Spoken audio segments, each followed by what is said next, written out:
He is the world's most famous spy. More than 2 billion people have seen him in action, and it's 40 years since his first big screen adventure. I think you know who I'm talking about. Time for a little celebration, don't you think? This never happened to the other fella. Stop this car at once!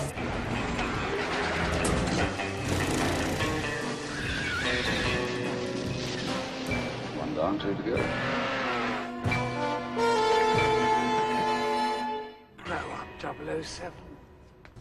Tonight, we are celebrating the life of a man who never did grow up by counting down your 10 best ever Bond moments.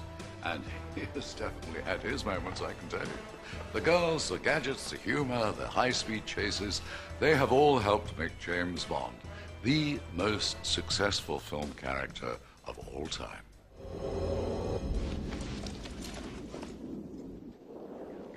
Bond has a mixture of intelligence and violence. We like that. Who are you? Bond. James Bond. What of it? I'm just mad about you. Have I ever let you down? I don't care what havoc he wreaks. He's got women on call. You know, he's got a great life. Why wouldn't you want to be James Bond? I think it's every male's fantasy. Stay where you are. With Bond, the hero, turns the wicked woman into something really rather pure and wonderful. My name is Pussy Galore. Oh, I don't know how pure, but... My God, what's Bond doing? I think he's attempting re-entry, sir. He's a gentleman. He seems to know how to treat the ladies, and he's dangerous. The thing about Bond is that the expectation of it is just as much as watching the films. I don't ever get disappointed with Bond. Steady. Once you've seen them, they're stuck in your memory banks. Vodka martini? Shaken, not stirred.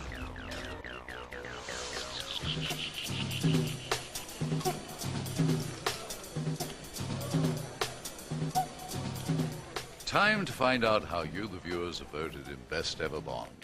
Where else to start but at the beginning? 1962 and James Bond's first outing. The perfect introduction to the perfect hero. That first scene, when the first time you ever see Connery, it was vital because it just set everything up.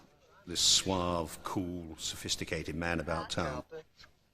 The first sight of him in any film has a tremendous impact. I was gambling and not doing terribly well. I need another 1,000. I admire your courage, Miss... Trench. And I said, the name's Trench. Sylvia Trench. And I said, and you are? Mr. Bond. James Bond.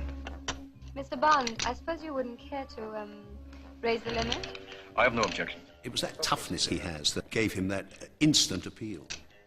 He is mysterious. I think I like the Scots accent. I mean, he's edgy. There's an edge to him. Looks like you're out to get me.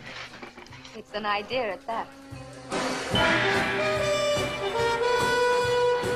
Almost overnight, his 007 debut transformed Sean Connery from unknown to world star. Sean Connery epitomizes the perfect Bond. He's masculine and he's strong and he's sexy and he's funny and he's everything. He is the coolest man in the world, or I thought so, in 1962 when I sneaked into the Odeon Bury St Edmunds to watch. Originally, they wanted to make the picture with Cary Grant. I went over to Hollywood to meet him. I'd known him for some years. And Cary said, no way, dear boy, I'll do one picture and that's it. Not going to sign for 3-4 films. The producers, Saltzman and Broccoli, saw Sean Connery and just loved the way he moved. They said he moved with a cat-like grace. And so when they got him into the office, they just made him walk up and down, which he really hated. Good evening, sir. Happens to be 3 a.m. When do you sleep, 007? He hadn't really done much film work. And, you know, he was a bodybuilder, really. And they turned him into this suave individual. Interesting. Where were you measured for this, bud? My tailor, Savile Row. That's so. I took Sean to my tailor, and he came and lived with me in France for a few weeks. to learn some of the facts of life. He knew quite a few already, believe me. Look, no hands. Dr. No, it was massive. It made $60 million. And we thought, yeah, we like this. We'll come back and see him again. He's good. Bond. James Bond. Bond. James Bond. By the way, my name is Bond. As quickly as possible. It must be absolutely terrifying to be cast as the new James Bond, and the first time you actually get to say that line. Good morning. My name's Bond. It was part of the deal. I had to be able to say that line and believe it. James Bond. Bond. James Bond. I think it's a bit like saying the to be or not to be speech. It's that kind of weight. My name's Bond. Except less long. James Bond. All the Bonds seem to have found a way of delivering it with a certain magic. Who are you? Bond. James Bond.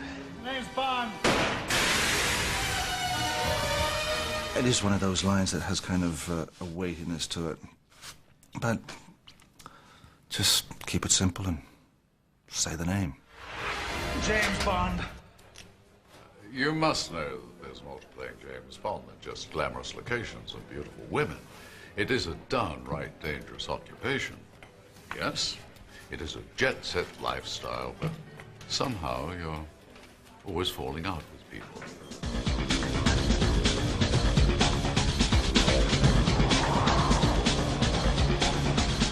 On paper, it looked impossible. How do you ever film a big action sequence, you know, in free fall? Basically, James Bond is knocked out of an airplane without a parachute by Jaws. He skydives down, grabs the pilot down below him, free falling, wrestles with him, overpowers him, grabs it, takes his parachute away. Sounds simple enough, doesn't it? Bond films are always renowned for that something special or that new sort of jumping the faith of action scenes or stuntmen and trying to go that extra mile, and they always managed to do that. It was a pretty special thing. I went out and met these skydiving fellows in California who were part of a team. And I sort of showed them what I wanted, and we got some storyboards made up. Michael said, basically, we want Bond in free fall without a parachute, and we want him to be able to get a parachute off somebody else, and is this possible? So we thought about it for about 30 seconds and said, well, sure, of course it is.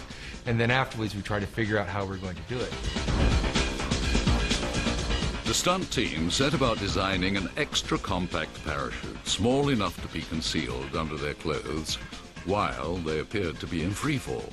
We did a test to see if we could put a hidden parachute on in free fall and make it look realistic, because Michael didn't want to have it look like there's a big hump in the back and that this doesn't work.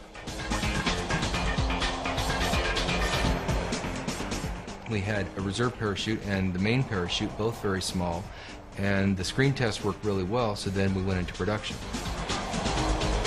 So when you're in free fall, you're thinking in the back of your mind, is the hidden parachute going to work? So not only are you trying to perform for the camera, but your adrenaline is pumping extra hard knowing that you have a very different safety device on than you normally jump. Randy DeLuca was the cameraman. He had a 7-pound camera on his head. When he pulled his parachute, the big problem was his neck was going to get broken because of the weight, the 7 pounds on the extension of his head. So he had to actually deploy a rope around his parachute so that it would open very slowly, so that it wouldn't break his neck.